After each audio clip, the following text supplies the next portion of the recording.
Okay, just come to this house and the shower's blocked, the shower drain. There's a lot of hair and what looks like grass and that around it. So I'm going to put my gloves on. It looks like this one's got 3 screws.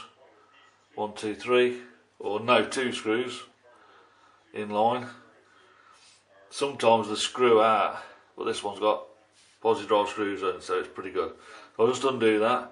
It's probably going to be pretty gross in there, but I've got my gloves on and the customer don't mind me filming, so let's see what we can do, unblock it. Okay, so I've took them out. Make sure you don't lose the screws down the hole. It's pretty nasty, so wear your gloves. If ever you're going to catch something in plumbing, this is when you're going to do it, so wear your gloves. You can hear it draining. So I'm just going to clean all this up and then put it back.